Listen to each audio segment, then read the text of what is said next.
ኤልሲ እንዴት ነሽ? ታዲያስ ደህና ናችሁ ወይ? እንደተለመደው ዘንጠሻል። ደህና ነኝ። በጣም አመሰግናለሁ። ፕሮግራም አለኝ ዛሬ።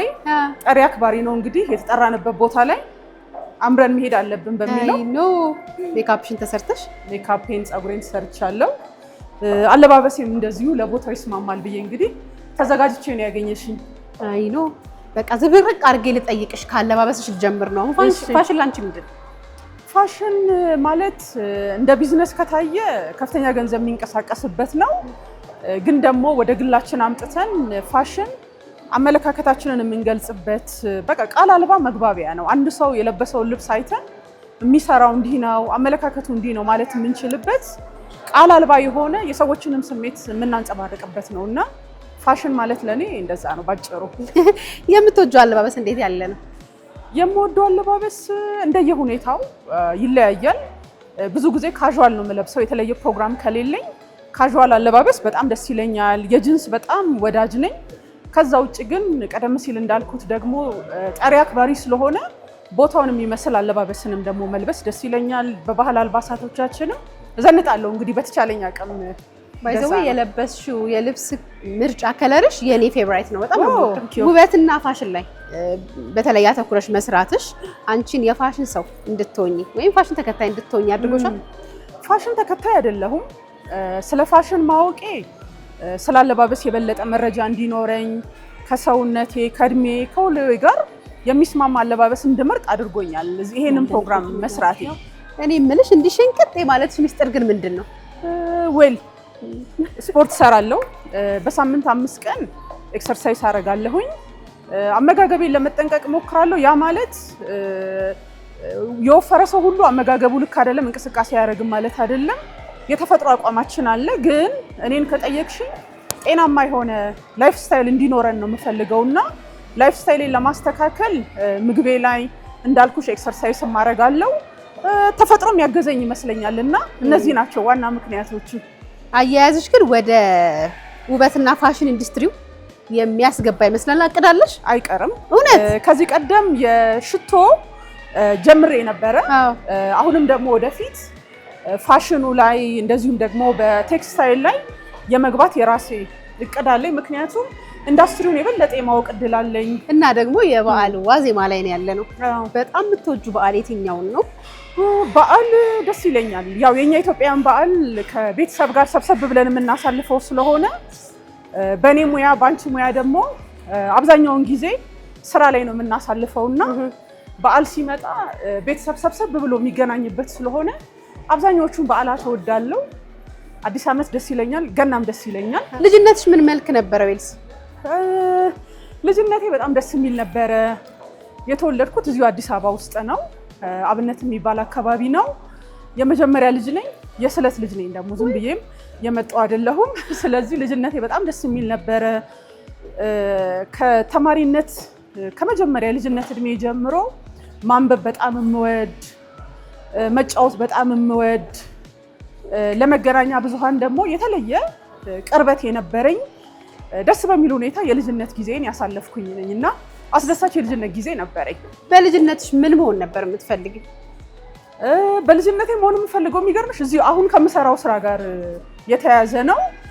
ደራሲ መሆን እፈልግ ነበረ፣ ጋዜጠኛ መሆን እፈልግ ነበረ እና ለዚህ ደግሞ መምህራኖቼ ትልቅ ሚና ነበራቸው። የኔን ያለኝን ታለንት ቀድሞ በማወቅ ክፍል ውስጥ እንዳነብ ራሴን እንድገልጽ በማበረታታት መምህራኖቼም ትልቅ ሚና ነበራቸው። እኔም በራሴ የምወደው እንደዛ ነው። ጋዜጠኛ መሆን እፈልግ ነበረ፣ ግጥም እጽፍ ነበረ፣ የስነ ጽሁፍ ብዙ ነገሮች አሉኝ አሁን ተማሪ ሆኜ የሰራኋቸው እና ራሴን እድለኛ ነኝ ከምልባቸው ነገሮች መካከል አንዱ እሱ ነው። ምን አይነት ተማሪ ነበርሽ? መካከለኛ ተማሪ ነበርኩኝ። ያው ሚኒ ሚዲያው ላይ ስናተኩር እኔ እንደውም መምህራኖቼ ትዝ የሚሉኝ በጣም አደራ ነበር የሚሉኝ ወደ ሚኒ ሚዲያው የመሳሰለው ነገር ላይ ትኩረት ስለምናደርግ መካከለኛ ተማሪ ነበርኩኝ፣ ጥሩ ተማሪ ነበርኩኝ። ከዛ በኋላ ወደ ዩኒቨርሲቲም ከገባው በኋላ አስቸጋሪ በሚባሉ ሁኔታዎች ውስጥ ጭምር እነሱን ተቋቁሜ ደግሞ ጥሩ ውጤት ያመጣሁባቸው 2 ጊዜ ስማርም እርጉዝ ሆኜ የተማርኩበትም አለ። ከፍተኛ የትምህርት ተቋም አዲስ አበባ ዩኒቨርሲቲ ስማርና ምቾት የማይመቸኝ ልጅ ብዬ ነው ራሴን የምገልጸው። ቻሌንጅ የማለፍ ቻሌንጅ የመቋቋም በጣም ብቃት አለኝ እላለሁ። ሲመቸኝ ነው ትንሽ የምሰንፈውና ጥሩ ተማሪ ነኝ። ራሴን መግለጽ ወይ ደግሞ ውጤታማ የሚያደርገኝ ነገር ላይ ብዙ ምለፋ ተማሪ አድርጌ ራሴን ወስዳለሁ። በጣም ደስ ይላል። የህይወት መርህሽ ምንድን ነው? ባይ ዘ ወይ ስታወሪ በጣም ነው ደስ የምትይው። ቴንክ ዩ። የህይወት መርሄ ፕሪንሲፕሌ ራስን መቀበል፣ ራስን መውደድ እና ለሌሎች ሰዎች ተመሳሳዩን ማድረግ የሚል ፕሪንሲፕል ነው ያለኝ። በህይወት ፍልስፍናሽ አርአያ አድርገሽ የምትጠቅሺው ሰው አለ? አርአያዬ አባቴ ነው። በእኔ አስተዳደግ ውስጥ ሌሎች እህት ወንድሞችም አሉኝ። በእኛ አስተዳደግ ውስጥ ትልቅ ሚና የነበረው ከራስ አልፎ ለሌሎች እንዴት መስዋዕትነት መክፈል እንደሚቻል፣ በእጃችን ላይ ያለውን ነገር እንዴት ማሳደግ እንደሚቻል እና በሌላም ብዙ ትምህርት የሰጠኝ በተግባር የተፈተሸ ማለት ነው ያየሁት ያደግኩት ሲያበረታታኝ የነበረ አባቴ ነው እና የኔ የህይወት አርአያ ብዬ የምጠቅሰው አባቴ ነው። በጣም ጥሩ። ስኬት ላንቺ ምንድን ነው ኤልሲ? ስኬት ያው አንጻራዊ ነው፣ ግላዊ ነው፣ ከሰው ሰው ይለያያል። እንግዲህ ፐርሰናል ነው። ለአንዳንዱ መማር፣ ለአንዳንዱ ማግባት፣ ለአንዳንዱ በስራ ውጤታማ መሆን ስኬት የተለያየ ነው። ለኔ ግን ስኬት የምለው ነገር የለፋንበትን ነገር ከማግኘት ጎን ለጎን የህይወት እርካታን ማግኘት ነው ስኬት ለኔ የምለው። ማህበራዊ ሚዲያ አጠቃቀምሽ ምን ይመስላል? ማህበራዊ ሚዲያ ለምሳሌ ቲክቶክ ሌት ሆኜ ነው የጀመርኩት። ፌስቡክ፣ ዩቲዩብ ያው ፖድካስትም ስላለኝ እነሱን እጠቀማለሁ። ብዙ ጊዜ መጠቀም የምፈልገው ከራሴ የህይወት ልምድ በቤተሰብም በስራም ካለኝ የራሴ የህይወት ልምድ ለሌሎች ሰዎች የሚጠቅም ነገርን ሼር ለማድረግ እኔም ደግሞ የምከተላቸውም ሰዎች የሆነ ነገር ይጨምሩልኛል ብዬ የማስበውን ነው የምከተለው የማየውና ለእኔም የሚጠቅመኝን ነገር እየወሰድኩኝ ለሌሎች ሰዎችም ያንን ሼር ለማድረግ ነው የምሞክረውና ከጥቅም ጋር ራሴን የሚለውጥ ነገርና ለሌሎችም አስተዋጽኦ በሚያደርግ መልኩ ነው የምጠቀምበት። አሪፍ። በጋዜጠኝነቱ ዓለም ተጽዕኖ ፈጥሮብኛል ስለሰራሁትም እኮራበታለሁ የምትዩ ልዩ ስራሽ ምንድን ነው? በተለይ አሁን የራሴን ፕሮግራም መስራት ከጀመርኩኝ ካለፉት 10 ዓመታት አካባቢ ለሴቶች በተለይ ትኩረት አድርጌ እዛ ላይ የምሰራቸው ስራዎች በጣም ከሚያስደስቱኝ ነገሮች መካከል ነው። በጋዜጠኝነት ህይወት የማትረሺው አጋጣሚ? አንድ በጣም ማረሳው ብዬ የማስበው ሬዲዮ ፋና በምሰራበት ጊዜ 90 ደቂቃ ሾው፣ ብዙ ሰው ያንን ሾው ስመራ በጣም የሚወደው ሾው ነበርና የቀድሞ ጠቅላይ ሚኒስትር መለስ ዜናዊ ያረፉ ቀን እኔ ነበርኩኝ 90 ደቂቃውን የምመራውና ምንም መረጃው አልነበረኝም። 1 ሰዓት ተኩል ለሚቀርበው ፕሮግራም ቢሮ ውስጥ ሆኜ እየተዘጋጀው አፕዴት እያደረኩኝ ነበረ መረጃዎችን እና ስቱዲዮ ስወጣ ነው ጠቅላይ ሚኒስትሩ የቀድሞ ጠቅላይ ሚኒስትር አልፈዋል ተብሎ እንግዲህ ያንን ነገር ወደ መንገር ይሄድ ነውና ምናልባት የምታስታውሺ ከሆነ ሊያ በዛ ሰሞን ደግሞ የሰሜን ኮሪያ መሪ ሞተው ነበርና ሚዲያ ላይ እየተነጋገረን ነበረ። አንድ መሪ ሲያልፍ እንዴት ነው የጋዜጠኛው ሚና መሆን ያለበት? መረጃ ማስተላለፍ ነው? እንደ ሰው ታዝኛለሽ? እንዴት ነው የምንገልጸው የሚለው ነገር ላይ እየተነጋገረን ነበርና ከባድ ጊዜ ነበረ። ግን ህዝቡ ደግሞ መረጃውን ማወቅ ስላለበት የሚመጡ የሀዘን መልእክቶችንም ሌሎችንም በማቅረብ ይሄ በህይወቴ በጣም ለየት ያለ ብዬ ከምገልጻቸው አጋጣሚዎች መካከል አንዱ እሱ ነው። ከጋዜጠኝነት በተለየ የምታደንቂው ማንን ነው? ከጋዜጠኛ የእሑድ ፕሮግራም የሚያዘጋጁ የነበሩ ቅዳሜ ላይ ፕሮግራም የሚያዘጋጁ የነበሩ የቀድሞ ጋዜጠኞች ለምሳሌ የወጣቶች ፕሮግራም ላይ እነ ብርሃኑ ገብረ ማርያም፣ የወይንሸት አስፋው፣ እነ አስካለ እነሱ እነ ጌታቸው ማን ጉዳይ የተለየ በእኔ ጋዜጠኝነት ህይወት ውስጥ መንደርደሪያውን የቀደዱልኝ ናቸው። ታዋቂ ከሚሆን ይልቅ አዋቂ ሰው ማናገር በጣም ደስ ይለኛል። ለህብረተሰቡ የሆነ የሚሰጠው ነገር ያለ ሰው ደስ ይለኛል እና በዚህ ሂደት ያናገርኳቸው አሉ። ወደፊትም ማናገር የምፈልጋቸው ሰዎች አሉ። አሁን ይሄ ባልልሽም ግን አዋቂ ለሆኑ በጥረት ውጤታማ ለሆኑ ሰዎች ለሌላው ሰው የሚያስተላልፉት ነገር ላላቸው ሰዎች ክብር አለኝ። በጣም ደስ ይላል። ከቲቪ እና ከሬዲዮ? ወይ ሬዲዮ ይሻለኛል። እኔ ኖርኩት በሬዲዮ ነው። አንቺ የቲቪ ነሽ አሊያ? እኔ ሬዲዮ ነው የምለው። በእርግጥ የቲቪ ፕሮግራምም ዜና አንባቢ ሆኜም ሰርቻለሁ። የቴሌቪዥን ፕሮግራሞችም ነበሩኝ። ግን ነፃ የሚያደርገኝ ሬዲዮ ነው የበለጠ። ፀጉሪ አቲ ምን አቲ በእርግጥ መልበስ መዋቡ ለራስ ቢሆንም ቲቪ ሲሆን ትንሽ ጫና አለው። መሰለ መንግስቱ አይረን ሌዲ ይልሻል። ምክንያቱ ምንድን ነው? የእሱ እንግዲህ አጀማመሩ ያው ረዥም ሰዓት ስራ ከመስራት ያው እንደምታውቂው ልጆች አሉኝ፣ ቤተሰብ አለኝ። የራሴ ፕሮግራም አለኝ። ፓርትነር ሆኜ ነው የምሰራው። በሳምንት 4 ቀን ስለኛ የሚባል ፕሮግራም አለኝ። እንደገና ደግሞ በተጨማሪነት መሴ ሪዞርት የሚባል ፕሮግራም እሰራ ነበርና እነዚህን ኃላፊነቶችን ድርብርብ ኃላፊነቶችን ስለምወጣ እንደዛ ያወጣው ስም ነው። እንደምታውቂው ደግሞ መሴ ሰዎችን ማድነቅ ይወዳል፣ በግጥም ማድነቅ ማበረታታት ይወዳል እና ከሚጠቅሳቸው እንደዛ ከሚጠራቸው ሰዎች መካከል ለኔ አይረሊድ የሚለውን ሰጠኝ። ያው መጠሪያ ሆኗል ማለት ነው እና ከጥንካሬ ጋር የሚያያዝ ነው። ናይስ። ጋዜጠኝነት ምን ከፍሎኛል ምንስ አስከፍሎኛል ትያለሽ? ጋዜጠኝነት የከፈለኝ ሁሌ ራሴን አፕዴት እንዳረግ፣ ራሴን አለማወቄን እንዳውቅ፣ ሁሌ ከንባብ ጋር ሁሌ አዳዲስ መረጃዎችን የበለጠ ለመረዳት እንድሞክር እድሉን ፈጥሮልኛል። እሱን እላለሁኝ። ያሳጣኝ ነገር ብዙ የለም። በጣም ደስተኛ ሆኜ ነው የምሰራው። ረጅም ዓመታትን የቆየ አሪያ የሚሆን ትዳር አለሽ እና በዚህ መልኩ ዘመን ተሻጋሪ የሆነ ትዳርን መምራት የሚቻለው እንዴት ነው ብዬ ነው። እንግዲህ ትዳር ከእግዚአብሔር ነው ይባላል። በልጅነቴ ነው ትዳር የመሰረትኩትና ትዳር የጀመርኩበትን እድሜ ሳየው ከባድ ጊዜ ነው የነበረው። ግን እንዳልኩት ትዳር ከፈጣሪ ነው። ባለቤቴም በጣም አሪፍ ሰው ነው። ስለዚህ እንግዲህ ይዘነው አሁን 25 ዓመት አልፎናል በትዳር። በዛ ውስጥም 2 ልጆችን ያፈራንበት ትዳር ነውና በጣም ደስ ይላል። እንግዲህ በልጅነት መሆኑ ለኔ በጣም ጠቅሞኛል። እዛ ውስጥ ነው ያደግኩት፣ እዛ ውስጥ ነው የተማርኩት። በህይወቴ ትልልቅ ነገሮችን ያየሁት ትዳር ውስጥ ከሆንኩኝ በኋላ ነውና ደስ ይላል። ተመስገን ነው በጣም። እሰይ በጣም ደስ ይላል። ስለ ልጅ አስተዳደግ ጽፈሻልና ስለ ልጅ አስተዳደግ መጽሐፍ ጽፈሻል። የአንቺ ልጆች ናቸው መነሻ የሆኑሽ? ያሳደግሽበት መንገድስ መጽሐፉ ላይ እንዳልሽው ነው? አዎ በልጆች አስተዳደግ ላይ መጽሐፍ የጻፍኩት መጀመሪያ ሬዲዮ ፋና እያለሁኝ አንድ የልጆች ፕሮግራም አዘጋጅ ነበረ።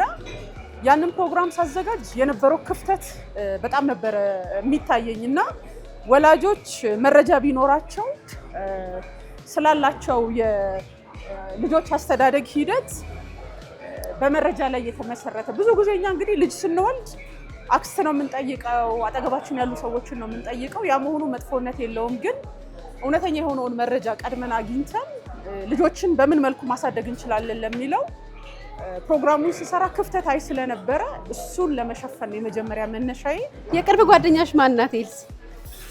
ጓደኞች አሉኝ፣ ግን ዋና ጓደኞቼ ልጆቼ ናቸው። ልጅ በልጅነት መሆኑ የሚጠቅመው ለዛ ነው።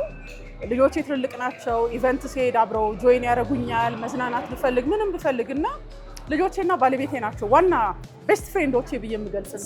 የልጆችን ስም ትነግሪኛለሽ ወይስ አይልም? አዎ ልጆቼ ዳን ታደሰና ክርስቲያን ታደሰ ይባላሉ። 2 ወንዶች ናቸው። እኔ ብቻ ነኝ ሴት። ወይኔ 2 ወንድ ልጆች ናቸው ያሉኝ። ዳንና ክርስቲያን ይባላሉ። ዳን አሁን የ4ኛ ዓመት የአርኪቴክቸር ተማሪ ነው፣ ዩኒቨርሲቲ ተማሪ ነው። በጣም ስነ ምግባር ያለው በትምህርቱም በጣም ጎበዝ ተማሪ የሆነ ነው። 2ኛ ልጄ ደግሞ 12ኛ ክፍል ነው ክርስቲያን። በጣም ደስ ይላል። እኛ ደግሞ 3 ሴቶች ነን ታውቂያለሽ ቤት ውስጥ። አባትየው ብቻ ነው አለባችሁ ገና ትጨምራላችሁ። 4 ለ1 እየተመራ ነው ማለት ነው። እንደዛ ነው። ኤልሲ የሚቆጭሽ ነገር ምንድን ነው? በየትኛውም አይነት መልኩ? ተመስገን በጣም ስቴብል የሆነ ደስተኛ ህይወትን ነው የምመራው እና ብዙ የሚቆጩ ነገሮች የሉም። በእርግጥ እንዲህ ባረኩ ይኖሮ የሆነ ነገር ይመጣብሻል፣ ግን ያን ያህል ዛሬን የሚያበላሽ የሚቆጭ ነገር የለኝም። ደስተኛ ነኝ በጣም። ራሴን እንደ ስኬታማ ነው የማየው። በህይወት በጣም ያዘንሽበት ቀን አለ? የቱ ነው? ያዘንኩበት ቀን አባቴን በድንገት ያጣሁበት ቀን በህይወቴ በጣም ከባድ ነው ከምላቸው አጋጣሚዎች መካከል እሱን እጠቅሳለሁኝ። ቅድም እንደነገርኩሽ በህይወቴ ውስጥ በጣም አርአያ የምለው ባለኝ ሙያዊ ህይወት ትልቅ ግብዓት የነበረው በግል ህይወቴም ጭምር ትልቅ አስተዋጽኦ የነበረው ከቤተሰቡም አልፎ ደግሞ በማህበራዊ ህይወት በጣም ብዙ ተሳትፎ ያደርግ የነበረ ነው አባቴ የነበረ። ነፍሱን ይማረው። እሱን ያጣሁበትን ቀን በህይወቴ በጣም ከባድ ከምላቸው ቀኖች መካከል እጠቅሰዋለሁ። አይዞሽ ኤልሲ፣ አዝናለሁ በጣም። ከዛ እያንደረደርኩ አመጣሁሽ። ምን ይምጣ? ቡና ሻይ እየጠየቁሽ ነው? ማኪያቶ፣ ያው ከጂም ስለመጣሁኝ ማኪያቶ ብጠጣ ደስ ይለኛል። በህይወትሽ ዋጋ ከፍዬበታለሁ የምትይው አጋጣሚ አለ? ዋጋ ያው እያንዳንዱ ቀን ዋጋ ያስከፍለናል። ጥሩ ፕሮግራም ለመስራት ረዥም ሰዓት ቁጭ ብዬ ማንበብ አለብኝ፣ ሰዎችን ማነጋገር አለብኝ የመሳሰለውና እንደው የተለየ ከባድ ነገርም ባይሆን እያንዳንዱ ቀን ዋጋ ያስከፍላል ብዬ ነው የማስበው። እና ደግሞ ግቡም ደግሞ እሱን አሸንፎ መውጣት። የእረፍት ጊዜሽ በምን ያልፋል? የረፍት ጊዜ እንዴት ነው? አብዛኛውን ጊዜን የማሳልፈው በማንበብ ነው፣ መረጃ በመፈለግ ነው የማሳልፈው። ብዙ ጊዜ የረፍት ጊዜ ሲኖረኝ ደግሞ ከቤተሰቦቼ ጋር ወጣ ብዬ ከከተማ ብዙ ከተማ ውስጥ አብዛኛውን ጊዜ ከቤተሰብ ጋር ማሳለፍ በቃ የኔ መዝናኛዬ ነው። ፊልም ማየት እወዳለሁ። ለምሳሌ ትርፍ ጊዜ ሲኖረኝ ፊልም ያለው ቤት ውስጥ ቤት ማጽዳት፣ ቤት ማሳመር ደስ ይለኛል። እንዲህ እያደረኩኝ ትርፍ ጊዜም በዚህ ነው የማሳልፈው። ብዙ ጊዜ ብቻዬንም መሆን በጣም ደስ የሚለኝ ሰው ነኝ። በነገርሽ ላይ የሆነ ቦታ ለመሄድ የሆነ ነገር ለማድረግ ሰው የምፈልግ ሰው አይደለሁም። በራሴ የፈለኩትን ነገር ማድረግ ከራሴ ጋርም ጥሩ ጊዜ ማሳለፍ የምወድ አይነት ሰው ነኝ። ናይስ። መዝናናት ላይ እንዴት ነሽ ኤልሲ? የት መዝናናት ደስ ይልሻል? መዝናናት ደስ ይለኛል። አሁን ጥያቄው በምንድን ነው መዝናናው የሚለው ነው። መዝናናት በጣም ደስ ይለኛል። ሙዚቃ በጣም የምወድ ሰው ነኝ። ሙዚቃ ያዝናናኛል። ትራቭል ማድረግ በጣም ያዝናናኛል። እስካሁን 12 13 ሀገር የመጎብኘት እድል አለኝ። ትራቭል ማድረግ ደግሞ በጣም ያዝናናኝ ነገር ነው። ከዛ ውጪ ቤት መሆን በጣም የምወድ ሰው ነኝ። ስራ ላይ ካልሆንኩኝ የተለየ ፕሮግራም ከሌለኝ በቃ ምዝናናው ቤቴ ውስጥ ሆኜ በማንበብ የሆነ ነገር በማድረግ ነው። ደስ ሲል መዝናኛዎቼ እንደዚህ ናቸው እና ብዙ ጊዜ ቤት ስራ ከሌለው ቤት ብትመጪ አታጭኝም። በረከትሽ ይደርብን ኤልሲ። አሜን። የምትወጂው የወንድ የሴት ስም? ከስም የምወደው የልጆቼን ስም ነው የምወደው። ሊሆን ይችላል ዳን ማለት እግዚአብሔር ጸሎቴን ሰማኝ ወንድ ልጅም ሰጠኝ ማለት ነው እና እኔ ደግሞ የምወደው ወንድ ልጆች ነው። አሁን ብዙ ሰው ሴት አትፈልጊም እንዴት ነው ይለኛል። ወንድ ልጆችን ነው የምፈልገው እና እሱ ጸሎቴ የተመለሰበት ስለሆነ ዳን የሚለውን ስም እወደዋለሁ። ክርስቲያን የሚለውን ስም እወዳለሁ ከልጆቼ ስም ማለት ነው። ናይስ። የምግብ ምርጫሽ ምንድን ነው? ምግብ ላይ በጣም ነው የምጠነቀቀው። ብዙ የሰውነት ክብደቴን እንዲጨምር ስለማልፈልግ እበላለሁ። ሁሉን ያገኘሁትን እበላለሁ፣ ግን በልክ በመጠን አድርጌ ነው። ለምሳሌ ጠዋት ቁርስ አልበላም ብዙ ጊዜ። አሁን ልክ ከጂም ከወጣሁ በኋላ ተልባ እንደዚህ ነገር ጁስ ከቤት ይዤ ነው የምመጣው፣ እሱን እጠጣለሁ። ምሳ ሰዓት ብዙ ጊዜ ምሳ ይዤ ነው የምሄደው። በነገርሽ ላይ ለምንድን ነው ውጪ በመብላት ለማጣፈጫ የሚጠቀሙባቸው ብዙ ነገሮች አሉ። እነሱን አቮይድ ለማድረግ ውጪ ስበላ በፕሮግራም ነውና ራሴ ይዤ ሄጄ የተመጠነች ነገር በላለው ነው። ብዙ የተለየ ምርጫ የለኝም። በየአይነቱ ግን አልወድም። ደግሰሽ ብጠሪ ለምሳሌ ይሄን ሞልተሽ አንዱን ብቻ ነው መብላት የምችለው። አደበላልቆ መብላት ብዙ ነገር ብላታችሁ።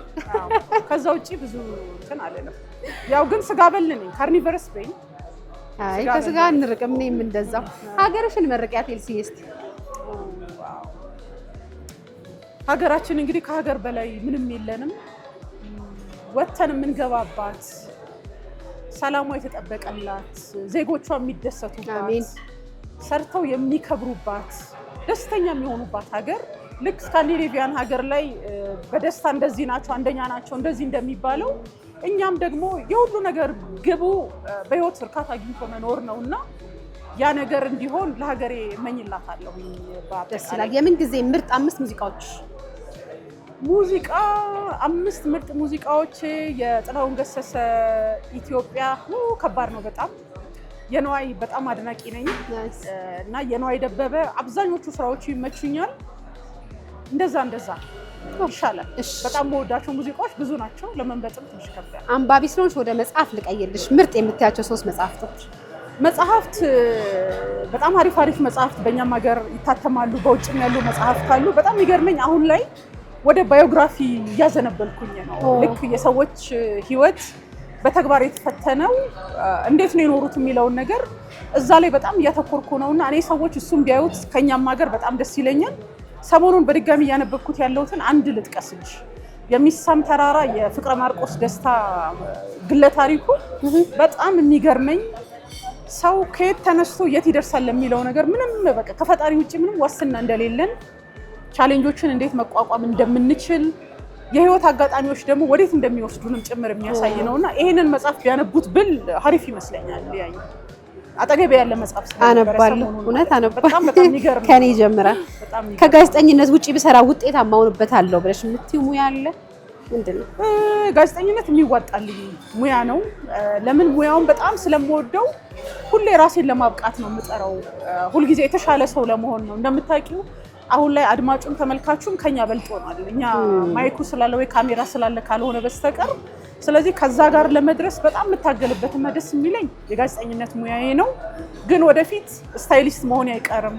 እናንተን አለብሳለሁ ከቆመና ከውሏችን ከመሳሰለው ጋር አብሮ የሚሄደው የትኛው ነው የሚለውን ስታይሊስት መሆን ፈልጋለሁ። እንዳልኩሽ የራሴ ሽቶ ብራንድም ነበረኝ። ኦንላይንም እቃዎችን እሸጥ ነበረ።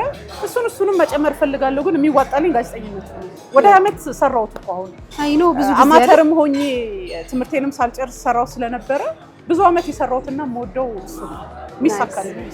የመጀመሪያው የምታለብሻት የቲቪ ፕሮግራም አቅራቢ ነው ይሆናል? አዎ ሊያ ምንም እንዳታስቢ፣ ጥሩ ነው የምትለብሺው። ግን ደግሞ በደንብ እንደማደርግ ጥርጥር የለውም። ሰው ሁሉ ማየት አለበት የምትይ ቦታ ኤልሲዬ? ቴንኪው ነና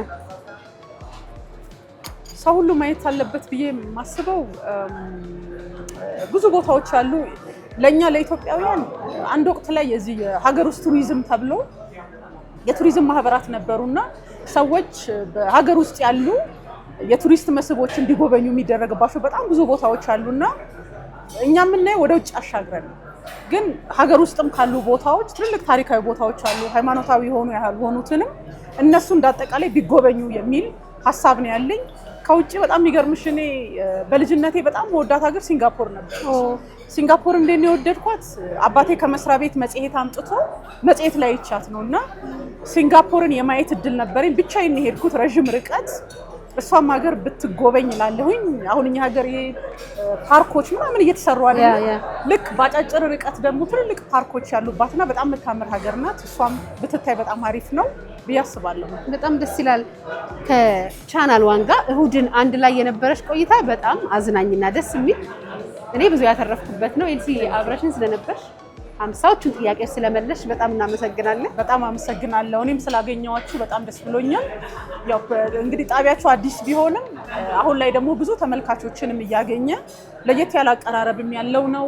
እናንተም ደግሞ ልምድ ያላችሁ ጋዜጠኞች ስለሆናችሁ በሚዲያው ላይ ተጽዕኖ እንደምትፈጥሩ እርግጠኛ ነኝና አብሬያችሁ ስለነበርኩኝ በጣም ደስ ብሎኛል። እኛም በጣም እናመሰግናለን። ቴንኪው በጣም አመሰግናለሁ።